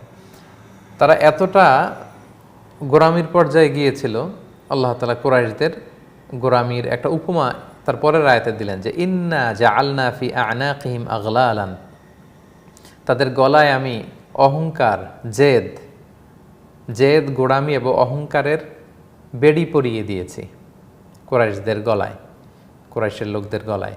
ফাহিয়া ইলাল আযকান, এবং সেই অহংকার বা জেদ বা গোয়ার্তুমির বেড়ি এটা গলা থেকে উপরে উঠতে উঠতে তাদের চিবুক পর্যন্ত, আপ আনটিল দেয়ার চিন, চিবুক পর্যন্ত এইভাবে পেঁচিয়ে গিয়েছে। ফলে ফাহুম মুখমাহুন, তাদের মাথা ঊর্ধ্বমুখী, আকাশমুখী। অর্থাৎ অহংকারে পা মাটিতে পড়ে না, আমরা একটা কথা বলি, মাথা এত উঁচু, নাক এত উঁচু, তারা জেদের কারণে, অহংকারের কারণে নিচের দিকে তাকায় না, সত্য কোনটা সেটা গ্রহণ করতে চায় না। এবং উপমাকে আল্লাহ কন্টিনিউ করলেন, আল্লাহ বললেন ওজা আলনা মিম বাইনি আইদিহিম সাদ্দান, তাদের সামনে আমি একটা দেয়াল দিয়েছি। যেহেতু জেনে শুনে স্বেচ্ছায় তারা সত্যকে বর্জন করেছে, তাদের সামনে একটা আমি দেয়াল দিয়েছি। অমিন খলফিহিম সাদ্দান, পেছনে দেয়াল দিয়েছি। ফাগশাইনাহু, উপর থেকে আমি তাদেরকে কাভার আপ করেছি। ফাহুম লা ইবসিরুন, এখন তারা সত্যকে দেখে না। তো এখানে 3 ধরনের কাভারের কথা বলা হয়েছে। এক হচ্ছে তাদের সামনে দেয়াল। আসলে সামনে দেয়াল বলতে বোঝানো হয় basically the creation of Allah সুবহানাহু ওয়া তাআলা। আপনি মহাসত্যের সন্ধান যদি পেতে চান, to reach until the truth, সত্যের কাছে পৌঁছতে হলে 3টা ওয়ে আছে। 1 নম্বর ওয়ে হচ্ছে observing the creation, through observing the creation of Allah সুবহানাহু ওয়া তাআলা। আল্লাহর সৃষ্টিকে অবজার্ভ করে আপনি বুঝতে পারবেন যে আল্লাহ তাআলা আছেন। আল্লাহ বলেছেন তাদের সামনে আমি দেয়াল দিয়েছি, মানে তারা আর দেখে না, তারা নিজেদের দিকে তাকাতে পারে না। আপনি আপনার দেহের দিকে যদি তাকান, আপনার হৃদয়, আপনার হার্ট কিভাবে কাজ করে, আপনার লিভার কিভাবে ফাংশন করে, আপনার কিডনি কিভাবে ফাংশন করে, আপনার জাস্ট দেহের বডি ফাংশনিংয়ের দিকে তাকালে আপনি বুঝবেন যে এটার একজন চমৎকার স্রষ্টা আছে। আপনি যদি খোলা আকাশের দিকে তাকান, আপনি সাগরের দিকে তাকান, আপনি মরুভূমির দিকে তাকান, আপনি যখন বৃষ্টির দিকে তাকাবেন, আপনি মহাশূন্যের দিকে যখন তাকাবেন, মেঘের দিকে তাকাবেন, বজ্রপাতের দিকে তাকাবেন, এগুলো দেখলে আপনি বুঝবেন যে এমনি মহাবিশ্বে এগুলো সৃষ্টি হতে পারে না। তার মানে through observing the creation of Allah সুবহানাহু ওয়া তাআলা আপনি সত্যের দিকে পৌঁছতে পারেন। আল্লাহ বলেন তারা যেহেতু স্বেচ্ছায় সত্যকে গ্রহণ করেনি, এই পথটা আমি রুদ্ধ করে দিয়েছি, আমি একটা ওয়াল সেট করে দিয়েছি, গেল। আচ্ছা, সত্যের কাছাকাছি পৌঁছার আরেকটা ওয়ে হচ্ছে হিস্ট্রি থেকে আপনি সত্যকে জানতে পারবেন। আল্লাহ বলেন তাদের পেছনে আমি দেয়াল দিয়েছি। পেছনে দেয়াল দিয়ে আল্লাহ বোঝাতে চাইলেন যে হিস্ট্রি, তারা হিস্ট্রি থেকেও শিক্ষা নেয় না। কেননা আদ জাতিকে ধ্বংস করা হয়েছে, সামুদ জাতিকে ধ্বংস করা হয়েছে, এগুলো বেশি দূরে না। তারা যখন সামারে তাদের ক্যারাভেন যায়, তাদের কাফেলা যখন ব্যবসায় যায়, তারা কিন্তু আদ জাতির, সামুদ জাতির যে ধ্বংসাবশেষ সেগুলো দেখে আসে। তো এগুলো দেখেও তারা ইতিহাস থেকে শিক্ষা নিতে চায় না। এর কারণ আল্লাহ তাআলা তাদের পেছনে দেয়াল দিয়েছেন। আর ফাগশাইনাহুম, উপর দিয়ে কাভার আপ করা হয়েছে, মানে সত্যকে জানতে পারার 3টা মাধ্যম আমি বলেছি। এক হচ্ছে ক্রিয়েশনের মাধ্যমে, সেটাও ব্লক, হিস্ট্রির মাধ্যমে, সেটাও ব্লক। আরেকটা হচ্ছে রেভেলেশন, আকাশ থেকে যে বার্তা আসে, মহাবার্তা, এই রেভেলেশনের মাধ্যমে সত্যকে চেনা যায়, যেটা আল্লাহ যুগে যুগে রাসূলদের মাধ্যমে পাঠান। তো সেই রেভেলেশনও তারা প্রত্যাখ্যান করেছে। ফলে আল্লাহ বলেন আমি উপর দিয়েও কাভার আপ করেছি। I put a wall in front of them, I set a wall behind them and I covered them from above, উপর থেকে আমি কাভার আপ করেছি। ফলে সত্যকে জানার, সত্যকে চেনার আর কোনো ওয়ে তাদের নেই। আল্লাহ বললেন ফাহুম লা ইউবসিরুন, এখন তারা আর দেখতে পায় না, তারা সত্যকে আর চিনতে পারে না। এই হচ্ছে কুরাইশদের অবস্থা। আল্লাহ তাআলা কন্টিনিউ করছেন। তারপরে আল্লাহ তাআলা বলছেন ওয়াসাওয়াউন আলাইহিম, নবী হে, আনজারতাহুম আম লাম তুনজিরহুম লা ইউমিনুন, তাদের অবস্থা এতটাই শোচনীয় যে আপনি তাদেরকে সতর্ক করেন, ওয়ার্নিং দেন আর না দেন, লা ইউমিনুন, ওরা ঈমান আনবে না। এটা ডিসাইডেড। কারণ আল্লাহ তাআলা তাদেরকে ঈমানের মতো এই সম্মানিত জিনিসের সৌভাগ্য তাদেরকে দান করেন যারা সত্যকে জেনে বুঝে সেটাকে গ্রহণ করতে চায়, আলিঙ্গন করতে চায়। কিন্তু সত্য জানার পরেও যারা গোয়ার্তুমি করে, জেদ করে, গোরামি করে, তাদেরকে আল্লাহ কখনো হেদায়েত দেন না। সেটাই আল্লাহ বলেন যে আপনার কওমের অধিকাংশের অবস্থা এরকম যে আপনি তাদের সতর্ক করেন আর না করেন, তারা ঈমান আনবে না। ঈমান কারা আনবে? ইন্নামা তুনজিরু মান ইত্তাবা আয-যিকরা, যারা উপদেশকে গ্রহণ করে, যারা কোরআনের বাণীকে মেনে নেয়, তাদেরকে আপনি যদি সতর্ক করেন সেটাতে কাজে আসবে। এবং ওয়া খাশিয়ার রাহমান বিল গায়ব, না দেখে যারা আল্লাহকে ভয় করে, তাদেরকে যখন আপনি সতর্ক করবেন, এই সতর্ক, এই ওয়ার্নিংয়ে কাজে আসবে। কিন্তু যারা জেদ ধরে বসে আছে, গো ধরে বসে আছে, তাদেরকে ওয়ার্নিং দিলে কোনো কাজ হবে না। যারা সত্যকে গ্রহণ করতে চায়, উপদেশ গ্রহণ করে, ফাবাশশিরহু, আপনি তাদেরকে সুসংবাদ দিন, বিমাগফিরাতিন, ক্ষমার, ও আজরিন কারীম, এবং সম্মানিত প্রতিদান, সম্মানজনক প্রতিদানের সুসংবাদ আপনি তাদেরকে দিন। এরপর আল্লাহ তাআলা বললেন, ইন্না নাহনু নুহইল মাউতা, নিশ্চয় আমি মৃতকে জীবিত করব। একজন মানুষ যখন মৃত্যুবরণ করে, আসলে এটা তার মৃত্যু না, এটা চিরস্থায়ী মৃত্যু নয়। অচিরে আল্লাহ তাআলা তাকে আবার পুনরুজ্জীবন দান করবেন, পুনরুত্থিত করবেন। এটা তার হচ্ছে দুনিয়া থেকে ক্ষণস্থায়ী একটা বিদায়। ওয়ানাকতুবু মা কদ্দামু ওয়া আসারহুম, এরপর আল্লাহ বললেন, শুধু আমি মৃতকে জীবিতই করব এটা না, ওয়ানাকতুবু মা কদ্দামু, তারা দুনিয়াতে যা করেছে, আখিরাতের জন্য যা প্রেরণ করেছে, এটাকে আমি রেকর্ড করে রাখি। ওয়া আসারহুম, এবং তাদের আসার, তারা দুনিয়াতে কাজ করার পরে এটার যে ইফেক্ট, আফটার ইফেক্ট যেটা, এটাকেও আমি রেকর্ড করে রাখি। আসারের দুইটা তাফসির এসছে। একটা তাফসির হচ্ছে আমরা কোনো কাজ করার পরে দুনিয়াতে জেনারেশন টু জেনারেশন যে ইফেক্ট থাকে সেটা আল্লাহ রেকর্ড করে রাখে। যেমন আমি একটা ভালো কাজ করলাম, আমি একটা সোশ্যাল ওয়েলফেয়ারের প্রজেক্ট করলাম, আমি সদাকায়ে জারিয়ার জন্য মসজিদ করলাম, কূপ করলাম, মেডিকেল সার্ভিসের জন্য একটা হসপিটাল করে দিলাম, বছরের পর বছর জেনারেশন টু জেনারেশন মানুষ এটা থেকে উপকৃত হচ্ছে। এটা হচ্ছে আসার। আল্লাহ এগুলো রেকর্ড করে রাখেন। আমি দুনিয়া থেকে চলে যাব, কিন্তু আল্লাহ তাআলা আমার আমল নামাতে এটা যুক্ত করবে। এটা হচ্ছে আসারের এক নম্বর তাফসীর। আসারের দ্বিতীয় ব্যাখ্যা হচ্ছে ফুটস্টেপ, অর্থাৎ আমাদের ফুটস্টেপগুলো আল্লাহ রেকর্ড করে রাখেন। আমরা কোথায় যাই, কার সাথে মিশি, কোন কাজে অ্যাটেন্ড করি, কোন প্রোগ্রামে অ্যাটেন্ড করি, এই যে আমরা হেঁটে হেঁটে যাই, আল্লাহ প্রত্যেকটা ফুটস্টেপও রেকর্ড করে রাখেন। সুবহানাল্লাহ বিহামদি। মদিনার সোসাইটিতে কিছু বসতি ছিল, রেসিডেন্স ছিল, যেগুলো মসজিদে নবী থেকে অনেক দূরে ছিল। তো নামাজের সময় ওনাদের আসতে দেরি হতো। তারা একবার রাসূল সাল্লাল্লাহু আলাইহি ওয়াসাল্লামের সাথে কনসাল্ট করলেন যে, রাসূলুল্লাহ, আমাদের বাসা তো অনেক দূরে, আমরা চাচ্ছি শিফট হয়ে মসজিদে নবীর কাছাকাছি চলে আসব। তো রাসূল সাল্লাল্লাহু আলাইহি ওয়াসাল্লাম বললেন, না, তোমরা এই কাজ করো না, কারণ তোমরা দূরে থাকার কারণে, ওখান থেকে হেঁটে হেঁটে যে আসো, তোমাদের প্রতিটা ফুটস্টেপের কারণে, পদাঙ্কের কারণে আল্লাহ তাআলা তোমাদের আমল নামে এক্সট্রা সওয়াব লিখে দিচ্ছে। সুবহানাল্লাহ বিহামদি। তাহলে এই আসারগুলোকে আল্লাহ তাআলা রেকর্ড করে রাখবেন। এরপর আল্লাহ বললেন, ওয়াকুল্লা শাইইন আহসাইনাহু ফি ইমামিম মুবিন, সব কিছুকে আমি ইমামুম মুবিন নামক একটা সংরক্ষণ করার মতো জায়গায় সংরক্ষণ করে রাখছে। সব কিছু, ওয়াকুল্লা শাইইন, এভরিথিং ইজ রেকর্ডেড। ইমামুম মুবিন, আপনার আমল নামায়, কেউ কেউ বলেছেন ইমামুম মুবিন মানে হচ্ছে লাউহে মাহফুজ, সেখানে সংরক্ষিত। আপনি যা বলেন, মা ইয়ালফিযু মিন কাউলিন ইল্লা লাদাইহি রাকিবুন আতীদ, আপনি যা মুখ দিয়ে উচ্চারণ করেন রেকর্ড হয়ে থাকে, আপনি যা করেন রেকর্ড হয়ে থাকে, আপনি হেঁটে হেঁটে যেখানে যান এই ফুটস্টেপ রেকর্ড হয়ে থাকে। আপনার আফটার ওয়ার্ক ইফেক্ট, এটা রেকর্ড করা থাকে। এজন্য আল্লাহ বলেন, ওয়াকুল্লা শাইইন আহসাইনাহু ফি ইমামিম মুবিন, সব কিছুকে আমি রেকর্ড করে রাখি। সম্মানিত সুধী, এই যে 12টি আয়াতের আমরা সংক্ষিপ্ত তাফসীর শুনলাম, এই 12টি আয়াত হচ্ছে দ্য ইন্ট্রোডাকশন অফ সূরা ইয়াসিন, যেখানে রাসূল সাল্লাল্লাহু আলাইহি ওয়াসাল্লামকে সান্ত্বনা দেওয়ার জন্য আল্লাহ তাআলা বললেন, হে নবী, প্রজ্ঞাময় কোরআনের শপথ করে বললাম, আপনি রাসূল, আপনি চিন্তিত হবেন না, বিচলিত হবেন না, আপনি মন খারাপ করবেন না, ওরা যা বলুক, আমি কনফার্মেশন দিচ্ছি আপনি রাসূল, and you are not alone, you have a long history, you have a long huge legacy, rich legacy, আপনি রাসূলদের অন্তর্ভুক্ত, এবং তাদের সাথে, আপনার সাথে যা করা হচ্ছে এখন, তাদের সাথে তাই করা হয়েছিল, এবং একদিন আমার সামনে তাদেরকে দাঁড়াতে হবে, পাই টু পাই আমি হিসাব নেব। তো তাহলে আমরা ইন্ট্রোডাকশনটা কভার করলাম। সম্মানিত শুধু আমরা শুরুতেই বলেছিলাম যে 5টি সেকশনে বিভক্ত সূরা ইয়াসিন। প্রথমে একটা ইন্ট্রোডাকশন, এরপরে আল্লাহ অতীত নিয়ে আলোচনা করবেন একটা সেকশনে, তারপরের সেকশনে আল্লাহ বর্তমান নিয়ে আলোচনা করবেন, 4 নম্বর সেকশনে আল্লাহ তাআলা ভবিষ্যৎ নিয়ে আলোচনা করবেন, এবং সবশেষে কনক্লুশন থাকবে। তাহলে আমরা দ্বিতীয় সেকশনে চলে যাচ্ছি, যেখানে আল্লাহ তাআলা অতীত নিয়ে আলোচনা করেছেন।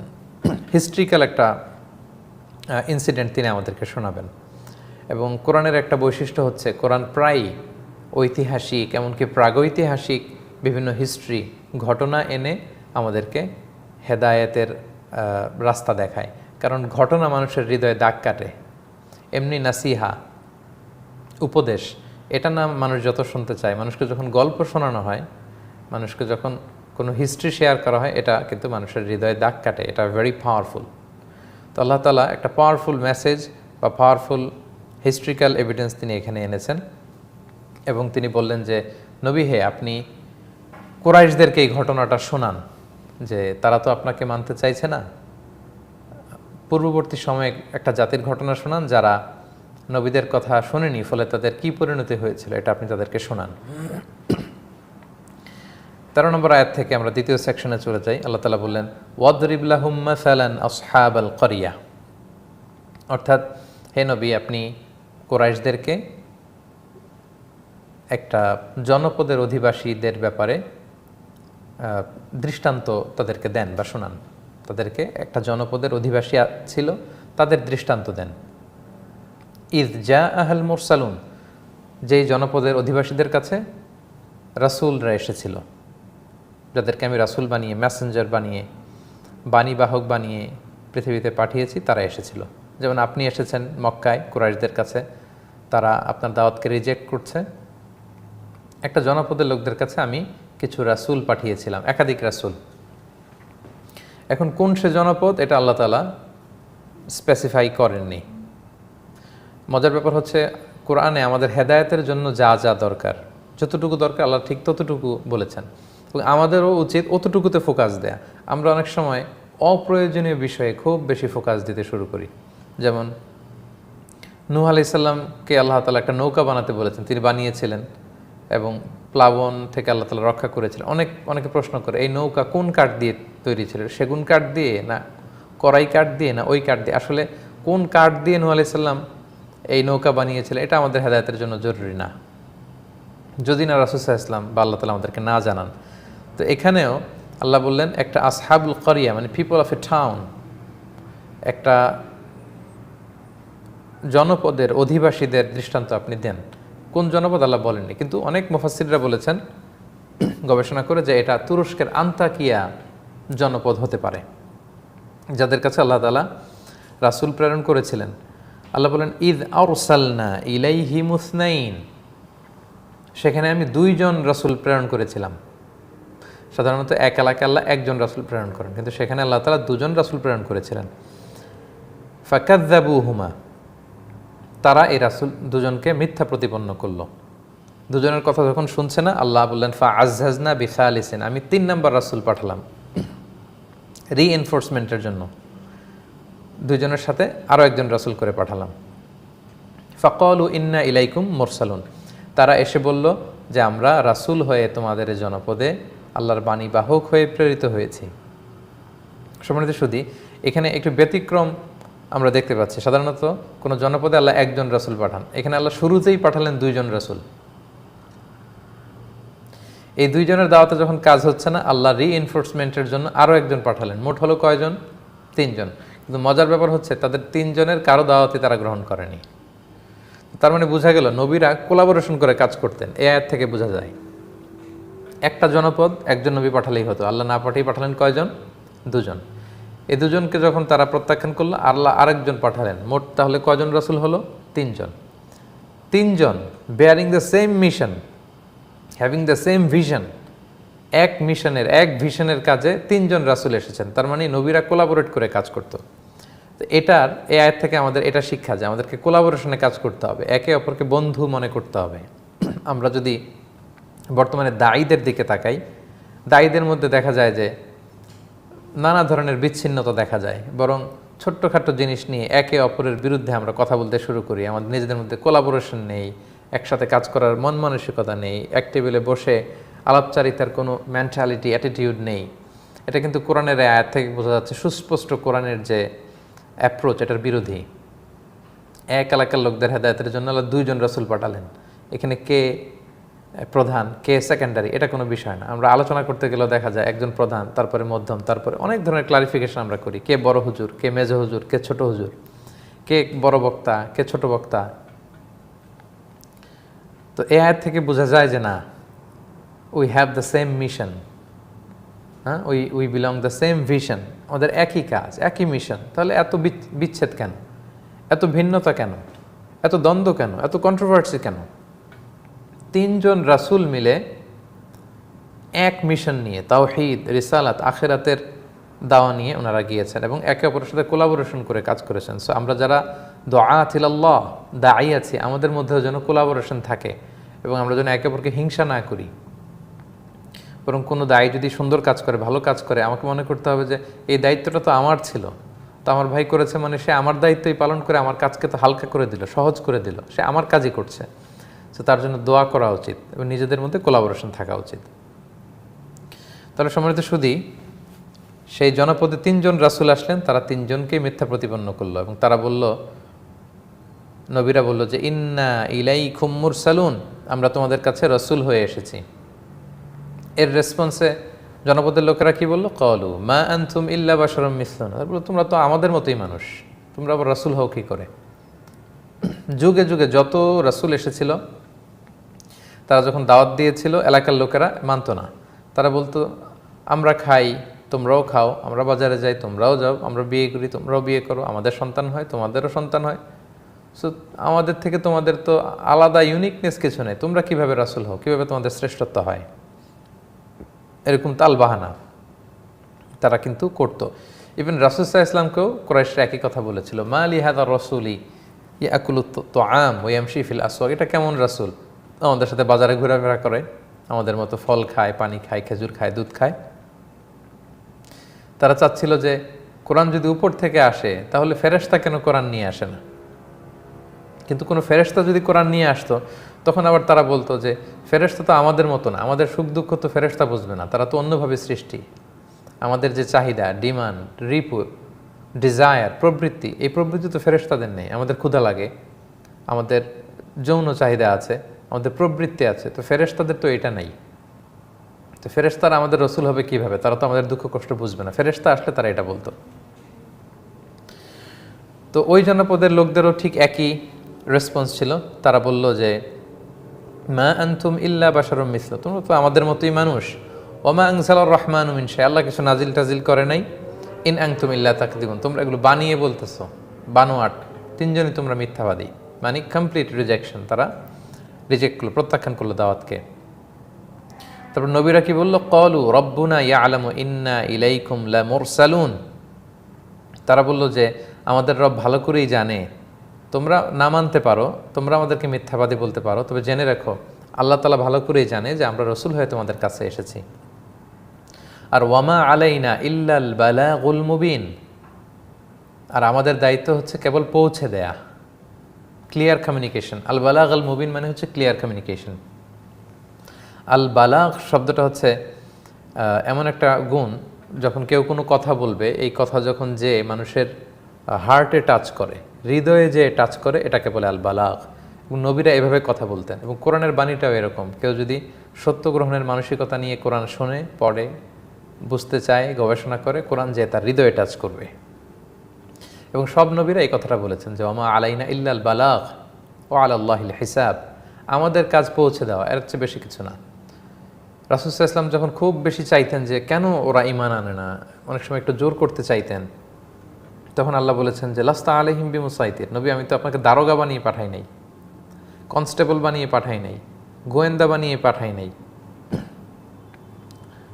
জোর খাটানো, জোরাজুরি করা, এগুলো করার জন্য তো আপনাকে পাঠানো হয়নি। আপনার কাজ হচ্ছে পৌঁছে দেওয়া। হেদায়েত দেয়া না দেওয়ার মালিকানা কেবলমাত্র শুধুমাত্র একমাত্র আমি আল্লাহর হাতে। তো এ তিনজন নবীও তারা বললেন যে ওয়ামা আলাইনা ইল্লাল বালাগুল মুবিন, আমাদের দায়িত্ব হচ্ছে পৌঁছে দেওয়া, দ্যাটস ইট। আল বালাগুল মুবিন মানে হচ্ছে ইফেক্টিভ কমিউনিকেশন। নবীরা খুব ইফেক্টিভলি তারা কমিউনিকেট করতে জানতেন এবং সুস্পষ্টভাবে পৌঁছে যেতেন। যেমনটি আল্লাহ তাআলা বলেছেন হুবহু ঠিক তেমন। তারা বললেন যে আমরা হুবহু আল্লাহ আমাদেরকে যা বলতে বলেছেন তোমাদের কাছে পৌঁছে দিয়েছি, মানবে কি মানবে না এটা তোমাদের ব্যাপার। এই যে তিনজন নবী, তারা কোন সময়ে এসেছিল, তাদের নাম কি ছিল, এগুলো কোরআন সুস্পষ্ট করে বলেনি, কারণ ওগুলোতে আমাদের হেদায়েতের তেমন জরুরি কিছু নেই। তারপরেও অনেক মুফাসসির তারা গবেষণা করে বলেছেন তাদের একজনের নাম ছিল সাদেক, দ্বিতীয় জনের নাম ছিল মাসদুক, তৃতীয় জনের নাম ছিল শামাউন। তারা বলেছেন তিনজন নবী, তাদেরকে প্রত্যাখ্যান করা হলো। এবং তাদের দাওয়াতকে যখন প্রত্যাখ্যান করা হলো তারা যখন সত্যকে গ্রহণ করলো না, আল্লাহ তাআলা স্লাইটলি একটা আযাব দিলেন, খুবই স্লাইট। সেটা হচ্ছে আল্লাহ বৃষ্টি বন্ধ করে দিলেন ওই এলাকায়। সেখানে এখন ড্রাউট, দুর্ভিক্ষ, অনাবৃষ্টি, বৃষ্টি নাই। ফলে সবুজ শ্যামল একটা পরিবেশ ছিল, এখন মাটি ফেটে চৌচির, গাছগুলো শুকনো হয়ে পাতা ঝরে একেবারে খড়খড়া একটা এনভায়রনমেন্ট। তাদের গবাদি পশু এখন আর পর্যাপ্ত দুধ দেয় না, তাদের নদী নালাতে কোনো পানি নেই, পানির অভাবে, অনাবৃষ্টিতে, দুর্ভিক্ষের কারণে তাদের কঠিন একটা অবস্থা চলে আসলো। এগুলো যখন আসলো, টানা 3 বছর কোনো বৃষ্টি হয়নি ওই এলাকায়, তাফসীরে এসছে। তো তখন তারা এই 3 জন নবীকে দায়ী করতে আরম্ভ করলো। তারা কি বলল? তারা বলল, ক্বালু ইন্না তাতায়্যারনা বিকুম। তারা বলল যে তোমরা হচ্ছে অপয়া, কুলক্ষণে, অলক্ষণে, তোমরা হচ্ছে অপয়া, তোমাদের কারণে আজকে তোমরা আমাদের দেবদেবীর এবাদত রেখে দিয়ে কোন এক আল্লাহর এবাদত করতে বলছো, নাউজুবিল্লাহ। নতুন কোন দেবতা, নতুন কোন খোদার তোমরা আইডিয়া নিয়ে এসেছো, এটার কারণে আমাদের এলাকায় বৃষ্টি বন্ধ হয়ে গিয়েছে। ইন্না তাতায়্যারনা বিকুম, তোমরা হচ্ছে অমঙ্গলে, তোমরা অপয়া, তোমাদের মধ্যে কুফা, তোমাদের ধ্বংস হোক। লা ইল্লাম তানতাহু, তোমরা যদি এই নতুন দাওয়াত বন্ধ না করো, লানারজুমান্নাকুম, প্রস্তর আঘাতে তোমাদেরকে আমরা মৃত্যুদণ্ড দিব, প্রস্তর আঘাতে তোমাদেরকে আমরা মেরে ফেলবো। ওলা ইয়ামাসসান্নাকুম মিন্না আযাবুন আলীম, এবং আমাদের পক্ষ থেকে কঠিন আযাব তোমাদের উপর নেমে আসবে, শাস্তি নেমে আসবে, জেনে রেখো। তো তাহলে বোঝা গেল একেবারে হার্ড লাইনে চলে গিয়েছে তারা। এখন বলে যে তোমাদের কারণে বৃষ্টি বন্ধ হয়েছে, এবং তোমরা যদি এগুলো না থামাও, পাথর মেরে উড়িয়ে দিব, মৃত্যুদণ্ড কার্যকর করব। নবীরা তখন বললেন, ক্বালু তায়্যিরুকুম মাআকুম, এই অপয়া, কুলক্ষণে, এই যে সুপারস্টিশন, এগুলো তোমাদের সাথে সম্পৃক্ত, আমাদের এর কোনো দায়ভার নাই। আমরা সত্য দাওয়াত দিয়েছি, মাননি, আল্লাহ তাআলা তোমাদেরকে এই দুর্ভিক্ষ দিয়েছে। আইন যুক্কিরতুম, তোমরা কি মনে করছো যে তোমাদেরকে দাওয়াত দেওয়া হয়েছে আর এজন্যই এই অনাবৃষ্টি বা দুর্ভিক্ষ তোমাদের শহরে নেমে এসেছে? না, এটা ভ্রান্তি। বাল আনতুম কওমুম মুসরিফুন, বরং তোমরা সীমা লঙ্ঘনকারী এক জাতি। তো সম্মানিত সুধী, এই ঘটনার এই পর্যায়ে আমরা যেটা বুঝলাম, 2 জন নবী এসেছিল, তারা মানেনি। আরও একজন নবী আসলো, তাও মানেনি। 3 জন মিলে সুস্পষ্টভাবে তাদের সাথে কমিউনিকেট করলো, বুঝালো, জেনে বুঝে তারা এটাকে প্রত্যাখ্যান করলো। আল্লাহ সাময়িক দুর্ভিক্ষ দিলেন, এবং দুর্ভিক্ষ দেওয়াতে তারা উগ্র হয়ে তারা বলল যে আমরা একেবারে চরম সংঘাতে তারা তখন লিপ্ত হলো যে তোমাদেরকে মৃত্যুদণ্ড দিব। এই জায়গায় পজ দিয়ে আল্লাহ তাআলা নতুন একটা ক্যারেক্টারকে এখানে নিয়ে আসলেন। এরপর আয়াত আল্লাহ বললেন, ওয়াজা আমিন আকসাল মাদিনাতে রাজুলুন ইয়াসআ, ওই শহরের দূর প্রান্ত থেকে এক লোক দৌড়ে আসলো, এসে বলল, ক্বালা ইয়া কওমি ইত্তাবিউল মুরসালিন, হে আমার জাতির লোকেরা, তোমরা নবীদের কথা মেনে নাও।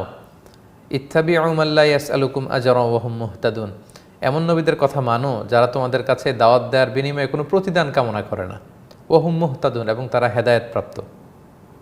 এই লোক কোত্থেকে আসলো হঠাৎ করে, এবং এই লোকের নামও আল্লাহ তাআলা উল্লেখ করেননি এখানে। বললেন যে এক লোক দৌড়ে এসে এই কথা বলতে আরম্ভ করলো। ঘটনাটা হচ্ছে, নবীরা যখন এই আন্তাকিয়া জনপদে আল্লাহ তাআলার পক্ষ থেকে বাণী নিয়ে দাওয়াত দেওয়ার জন্য আসবে, এই শহরে ঢোকার পথে তারা একজন লোকের দেখা পেল। এই লোকের কথায় আল্লাহ বলেছেন রজুলুন ইয়াসা, যে দৌড়ে এসেছিল। তাফসিরে এসেছে তার নাম হচ্ছে হাবিব, হাবিব ইবনে ইসরাঈল আন-নাজ্জার, সংক্ষেপে তাকে হাবিবে নাজ্জার বলা হয়। সে পাথর খোদাই করে কেটে কেটে দেবদেবীর মতো মূর্তি বানাতো, এগুলো বিক্রি করে সে জীবিকা নির্বাহ করত। এবং তার পার্সোনাল একটা মূর্তিও ছিল, যেটার ইবাদত সে করত, তার কাছে সে চাইতো। এবং এই হাবিবে নাজ্জারের কুষ্ঠরোগ ছিল, ভয়ঙ্কর কুষ্ঠরোগ। আপনারা জানেন যে কুষ্ঠরোগ হচ্ছে এক ধরনের স্কিন ডিজিজ, এটা স্কিনে, স্নায়ুতে সমস্যা করে, এবং গায়ে ছোপ ছোপ দাগ থাকে। এবং সে বছরের পর বছর তার ওই দেবতার কাছে সেজদায় পড়ে থাকতো এবং বলতো যে আমাকে সুস্থ করো, কিন্তু আসলে তো দেবতার সুস্থ করার কোনো ক্ষমতা নেই। তো নবীরা যখন ওই শহরে যাবে, শুরুতে এই লোকের সাথে দেখা হয়েছিল। প্রথমেই নবীরা তাকে দাওয়াত দিল যে তুমি এক আল্লাহকে মানো, দুনিয়াতেও শান্তিতে থাকবে, আখিরাতেও শান্তিতে থাকবে। তো সে বলল যে আল্লাহ যে সত্যি আছেন তার প্রমাণ কি করে বুঝবো? তখন তারা বলল, তুমি যদি ঈমান আনো আমরা আল্লাহর কাছে দোয়া করব, আল্লাহ তোমাকে কুষ্ঠরোগ ভালো করে দিবেন। সে বলল, তাই নাকি? সে শুরুতে বিশ্বাসই করতে পারলো না। সে বলল, আমার যে দেবতা মূর্তি, আমি কয়েক দশক ধরে এই মূর্তির কাছে মানত করি, আবাদত করি, সিজদা করি এবং সুস্থতার জন্য সুস্থতা কামনা করে দোয়া করি, এই মূর্তি আমার কিছু করতে পারলো না, আর তোমরা কোন এক খোদার পরিচয় দিচ্ছ যার দেখা যায় না, ছোঁয়া যায় না, যাকে দেখি না, চিনি না। তারা বলল, তুমি যদি ঈমান আনো আমাদের রব আল্লাহ তাআলা তোমাকে সুস্থ করে দিবেন। এবং সে নবীদের কথায় সাড়া দিয়ে ওই জায়গাতেই ইনস্ট্যান্ট কালেমে পরে ঈমান আনলো এবং নবীর আল্লাহর কাছে দোয়া করলেন, আল্লাহ এই হাবিবে নাজ্জারকে আপনি সুস্থ করে দেন। এবং নবীদের দোয়ার বদৌলতে আল্লাহ তাআলা মুহূর্তে তাকে সুস্থ করে দিলেন। সে হঠাৎ করে সুস্থ হয়ে গেল, তার যে কুষ্ঠরোগ, গায়ে ছোপ ছোপ দাগ ছিল, সব ভালো হয়ে গেল। সে তো অবাক এবং আল্লাহ তাআলার প্রতি তার এত দৃঢ় আস্থা এবং বিশ্বাস হলো, সে এক আল্লাহর ইবাদত করতে লাগলো। তো সে যখন ইমানদার হয়ে গেল, নবীরা তাকে রেখে দিয়ে মূল শহরে গেল। মূল শহরে যে প্রথমে দুজন দাওয়াত দিল, তারপরে রিএনফোর্সমেন্টের জন্য আরও একজন নবী। দাওয়াত প্রত্যাখ্যান কি হলো এটা তো আমরা আগে বললাম। হঠাৎ করে এই লোকের কথা যে আল্লাহ তাআলা আনলেন, সে আসলে আগেই ঈমান এনেছিল। তার নাম হচ্ছে হাবিব ইবনে ইসরাঈল আন-নাজ্জার। সে বলল, হে আমার জাতির লোকেরা, তারা সত্য রাসূল, তারা মন গড়া কিছু বলেন না। আল্লাহ তাআলা তাদেরকে যেটা বলতে বলেন তারা শুধু সেটাই বলে থাকেন। সো আমি তোমাদেরকে বলবো যে এই নবীদের অনুসরণ তোমরা করো। এই কথা শুনে মূল শহরের সবাই তো অবাক, কিরে এই লোক আবার কখন ঈমান আনলো? তখন তারা আশ্চর্য হয়ে প্রশ্ন করতে আরম্ভ করলো, হাবিব তুমি কি ঈমান এনেছো নাকি? তারা যে রবের কথা বলে সে আল্লাহর উপর ঈমান এনেছো? তখন সে উত্তরে বলতে লাগলো, ওয়ামা লিয়া লা আ'বুদুল্লাযী ফাতারানি ওয়া ইলাইহি তুরজাউন। কেন আমি ঈমান আনবো না সে আল্লাহর প্রতি? কারণ ফাতারানি, সে আল্লাহই তোমাকে সৃষ্টি করেছেন, ও ইলাইহি তুরজাউন, এবং সে আল্লাহর দিকেই তোমরা ফিরে যাবে, তার দিকেই ফিরে যেতে হবে। আত্তাখিযু মিন দুনিহি আলিহা, আমি কি সে আল্লাহকে বাদ দিয়ে এই দেবদেবীর পূজা করব? অনেকগুলো, এক আল্লাহকে বাদ দিয়ে অনেকগুলো দেবদেবীকে খোদা হিসেবে মেনে নিব? ইউরিদিনির রহমানু বিদুররিন লা তুগনি আন্নি শাফাআতুহুম শাইআ ওয়া লা ইউনকিযুন। দয়াময় আল্লাহ যদি আমার কোনো ক্ষতি করতে চান তাহলে তো লা তুগনি আন্নি শাফাআতুহুম, এই দেবদেবীর সুপারিশ কোনো কাজে আসবে না, তারা আমার কিছুই করতে পারবে না। ওয়া লা ইউনকিযুন, তারা আমাকে বাঁচাতেও পারবে না। তো সে যুক্তি দিয়ে বোঝাতে চাইল, যে দেবদেবী নিজের উপকার করতে পারে না, সে দেবদেবী আমার কি করবে? আল্লাহ যদি আমার ক্ষতি করতে চান, দেবদেবী তো আমার কিছুই করতে পারবে না, তারা তো নিজেরাই নিজেদেরকে বাঁচাতে পারে না। আর আমি জেনে বুঝে সত্যের সন্ধান পেয়ে এক আল্লাহকে চিনতে পারার পরেও যদি আমি তার উপর ঈমান না আনি, ইন্নী ইযাল লাফি দালালিম মুবিন, আমি সুস্পষ্ট ভ্রষ্টতায় লিপ্ত হয়ে যাব। ইন্নী আমানতু বিরাব্বিকুম ফাসমাউন, নিশ্চয় আমি তোমাদের রব, যিনি আসল রব আল্লাহ তাআলার প্রতি ঈমান এনেছি। ফাসমাউন, তোমরা আমার কথা শোনো, তোমরা আমার কথা শোনো এবং নবীদের কথা মেনে নাও। সে যখন একের পর এক এভাবে বলতে আরম্ভ করলো, তারা এখন নবীদেরকে ছেড়ে দিয়ে এই হাবিবে নাজ্জারের উপর ক্ষিপ্ত হলো। এবং হাবিবে নাজ্জারের উপর তারা কি করেছিল এটা আল্লাহ অস্পষ্ট রেখেছেন, কোরআনে বলেননি। ঘটনাটা হচ্ছে, তারা তার প্রতি ক্ষিপ্ত হলো, নবীদেরকে হত্যা না করে তারা হাবিবে নাজ্জারকে হত্যা করে ফেলল। এবং হাবিবে নাজ্জারকে যখন হত্যা করা হচ্ছিল, আল্লাহ তাআলা তার চোখের সামনে জান্নাতকে তুলে ধরলেন এবং তাকে বলা হলো কিলা দুখুলিল জান্নাহ, যে হে হাবিব নাজ্জার তুমি আল্লাহর জান্নাতে প্রবেশ করো। আল্লাহর ফেরেশতারা বলল যে তুমি জান্নাতে প্রবেশ করো। তো সে তো এই মহা চূড়ান্ত সফলতায় প্রচণ্ড আনন্দিত। ক্বালা ইয়া লাইতা কওমি ইয়ালামুন, সে আনন্দিত হয়ে বলল, সে যখন শহীদ হয়ে গেল, তাকে যখন হত্যা করা হলো, সে বলল যে ইয়া লাইতা কওমি, হায় রে আমার জাতির আফসোস, তারা কেন আমার মতো সত্যটাকে গ্রহণ করলো না, চিনল না। ইয়া লাইতা কওমি ইয়ালামুনা বিমা গাফারা লি রব্বি, ইস তারা যদি জানতো যে কেন আল্লাহ আমাকে ক্ষমা করে দিলেন। ওয়া জাআলানি মিনাল মুকরামিন, এবং আমাকে কেন সম্মানিতদের অন্তর্ভুক্ত করলেন। আমি যে এখন কি নাজ নেয়ামত পাচ্ছি, শহীদ হওয়ার কারণে আমি যে জান্নাতকে দেখে দেখে এই দুনিয়া থেকে বিদায় নিলাম, ফেরেশতারা যে আমাকে ওয়েল রিসেপশন দিচ্ছে, আমি যে চূড়ান্ত সফলতার দেখা পেয়ে গেলাম, দুনিয়া আখিরাত দুটোতেই আমি কমপ্লিটলি সাকসেসফুল। ইস আমার এই সুখ আনন্দ আল্লাহ তাআলার পক্ষ থেকে যে এই যে মেহমানদারি, এটা যদি আমার কম দেখতে পেত। তো এই আসলে এই হাবিবে নাজ্জার ছিল নাসিহুন আমিন, অত্যন্ত কল্যাণকামী একটা লোক। সে যেমনি ঈমান এনেছে, সে চেয়েছিল এলাকার সবাই যেন ঈমান আনে, এবং এলাকার লোকজন তার প্রতি চড়াও হয়ে তাকে হত্যা করলো, তাকে শহীদ করলো। তারপরেও সে তার জাতির লোকদের প্রতি কোনো ক্রোধ, কোনো হিংসা সে পোষণ করেনি, সে কোনো বদদোয়া দেয়নি। সে তখন আফসোস করলো, হায় রে, আমি যেমনি ঈমান এনে জান্নাতে হলাম, আমার জাতি ভাই এই আন্তাকিয়া জনপদের লোকজনও যদি ঈমান আনতো, তারাও তো জান্নাতি হতে পারত। আল্লাহ তাআলা তখন বললেন, ওয়ামা আনজালনা আলা কওমিহি মিন বাদিহি মিন জুনদিম মিনাস সামাই ওয়ামা কুন্না মুনজিলিন। তারা যখন হাবিব নাজ্জারকে শহীদ করে ফেললো, তার মানে দে ক্রস দ্য লিমিট। দুজন নবীর কথা তারা প্রত্যাখ্যান করলো, আরেকজন নবী পাঠালাম সেটাও প্রত্যাখ্যান করলো। তাদের মধ্যে থেকে একজন ঈমান আনলো এবং তাদেরকে বোঝাতে চাইলো, তাদের শুভাকাঙ্ক্ষী হয়ে, তাদের প্রতি শুভকামনা রেখে, হিতাকাঙ্ক্ষী হয়ে, এবং সেই তাদের নিজেদের গোত্রের সেই মুমিনকেও তারা যখন হত্যা করলো, they already cross their limit. Limit যখন আল্লাহ পৃথিবীতে কোনো জাতি ক্রস করে, তখন আল্লাহ তাআলা তাদেরকে আর সুযোগ দেন না। আমি একটা কথা প্রায় বলে থাকি যে আল্লাহ সব সময় ধরেন না, কিন্তু তিনি যখন ধরেন তিনি আর ছাড় দেন না। যত জাতি পৃথিবীতে, তারা যখন পাপে লিপ্ত, নবীরা দাওয়াত দিতেন, এভাবে দিতেন, ওইভাবে দিতেন, আল্লাহ সুযোগ দিতেন, ছাড় দিতেন, কিন্তু তারা যখন লিমিট ক্রস করতো, আল্লাহ তাদেরকে পাকড়াও করতেন। এবং এই আন্তাকিয়া জনপদের এই লোকেরাও এটাই করেছিল। তারা যখন তাদের লিমিট ক্রস করলো, আল্লাহ বললেন, এই জনপদের লোকদের শাস্তি দেওয়ার জন্য দলে দলে আমার আসমান থেকে কোনো আমার সৈন্য পাঠানো দরকার নাই। তা আমি কি পাঠাবো? আল্লাহ বললেন, ইন কানাত ইল্লা সাইহাতান ওয়াহিদা, জাস্ট একটা বিকট আওয়াজ, সাউন্ড ওয়েভ, একটা বিকট শব্দ নিনাদ আল্লাহ তাআলা পাঠালেন। প্রচণ্ড সাইহা, সাইহা মানে আওয়াজ, বিকট আওয়াজ, মানে কানের পর্দা ফেটে যায়, এয়ার বার্স্টিং সাউন্ড, একটা সাউন্ড ওয়েভ, শব্দ তরঙ্গ, প্রচণ্ড বিকট একটা শব্দ তরঙ্গ আল্লাহ পাঠালেন। আল্লাহ বললেন, ওই শব্দের আওয়াজে ফাইদা হুম খামিদুন, আন্তাকিয়া জনপদের এই দাওয়াতকে যারা প্রত্যাখ্যান করেছে, প্রতিটি মানুষ কানের পর্দা ফেটে লাশ হয়ে জমিনে পড়ে রইল। দেয়ার হিস্ট্রি ইজ ওভার, শেষ। এরপর আল্লাহ আফসোস করে বললেন, ইয়া হাসরাতান আলাল ইবাদ, আফসোস আমার বান্দাদের জন্য, মা ইয়াতিহিম মির রাসূলিন ইল্লা কানু বিহি ইস্তাহজিউন। যখনই কোনো জনপদের কাছে, কোনো জাতিগোষ্ঠীর কাছে রাসূল এসেছে, তখনই তারা রাসূলদের সাথে ঠাট্টা করেছে। তো এই ঘটনা আল্লাহ তাআলা রাসূল সাল্লাল্লাহু আলাইহি ওয়াসাল্লামের মাধ্যমে কুরাইশদেরকে শুনিয়ে আল্লাহ বুঝাতে চাইলেন যে, হে কুরাইশরা, তোমরা আমার দাওয়াতকে প্রত্যাখ্যান করছো। তোমরা কি জানো না পূর্ববর্তীতে যারা নবীদের সাথে ঠাট্টা করেছে, তাদের দাওয়াতকে রিজেক্ট করেছে, তাদের অবস্থা কি হয়েছে? এই তো আন্তাকিয়া জনপদের এই লোকদের ঘটনাই তো তোমরা শুনলে, যে আল্লাহ তাআলা বিকট শব্দ তরঙ্গ পাঠিয়ে, তাদের কানের পর্দা ফাটিয়ে সবাইকে শাস্তির মুখোমুখি করে মৃত্যুমুখে পতিত করেছে।